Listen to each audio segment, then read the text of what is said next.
طرف آ رہے ہیں، اس کو ہم آسٹیو آرتھرائٹس کہتے ہیں، یا جوڑ کا گھس جانا جس کو میں عام زبان میں لوگوں کو بتاتی ہوں. جیسے میں بتا رہی تھی کہ دونوں ہڈیوں کے درمیان جہاں آپ کا جوڑ ہوتا ہے وہاں پہ کارٹیلیج ہوتا ہے جو کہ آپ کی ہڈیوں کو آپس میں رگڑ کھانے سے بچاتا ہے.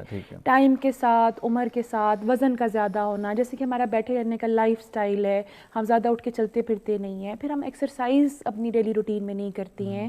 اس کے علاوہ اگر اور آپ کو کوئی ہیلتھ ایشوز آ رہے ہیں جیسے کہ آپ ڈائبیٹک ہیں، بلڈ پریشر اور پیشنٹس بھی آپ ہیں، تو یہ بھی آپ کی ہڈیوں اور جوڑوں کو کمزور کرتی ہیں. تو بائی دا ٹائم آپ 50-60 تک تھوڑے عمر تک جاتے ہیں تو آپ کے یہی جوڑ جو ہیں یہ گھسنا شروع ہو جاتے ہیں.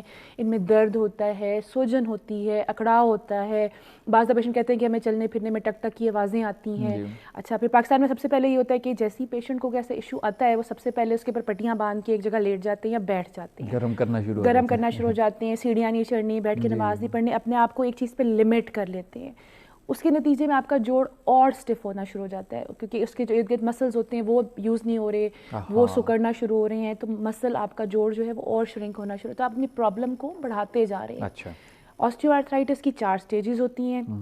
شروع کی سٹیج وہ ہے جس میں ابھی پرابلم سٹارٹ ہوئی ہے. سٹیج 4 وہ ہے جس میں آپ کا جوڑ بالکل ختم ہو چکا ہے اور ہڈی کے ساتھ ہڈی ٹکرا رہی ہے. تو آبویسلی ایسی سٹیج پہ تو میڈیکلی کوئی علاج اس کا پاسبل نہیں ہوگا، وہ ہم لوگ خود ہی اپنے آرتھوپیڈک سرجنس کو ریفر کر دیتے ہیں جی کہ یہ نی ریپلیسمنٹ کا کیس ہے تو ہم ان کو بھیج دیتے ہیں.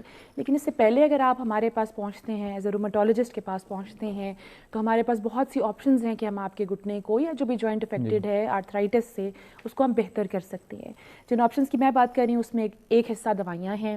سیکنڈ اینڈ ویری امپورٹنٹ حصہ اسپیشل فزیوتھیراپی ہے.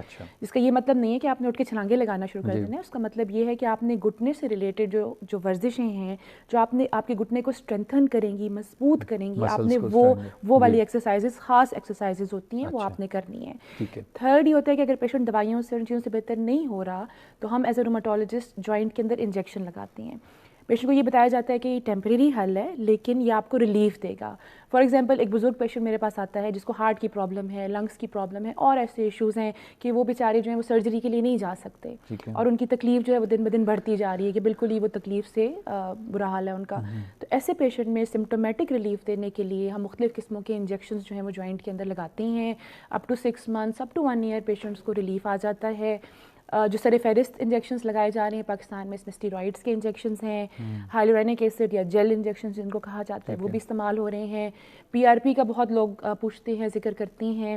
اگین ہیلپ فل ہوتا ہے لیکن یہ کارٹیلیج کو نیا نہیں کرے گا، صرف آپ کو ایک ٹیمپریری کچھ وقتی کچھ مہینے کچھ سال کے لیے آپ کو سپورٹ دے گا. تو یہ وہ چیزیں ہیں جو ہم آپ کو سپورٹ دینے کے لیے کر رہے ہیں تاکہ آپ کی درد میں اور آپ کے سمٹمز میں کمی آ سکے اور پھر آپ اٹھ کے فزیوتھیراپی، ایکسرسائزز، باقی چیزوں کو کر سکیں. اور سرجیکل آپشن سے بھی آپ کو بچایا جا سکے. بالکل، ایک میجر سرجری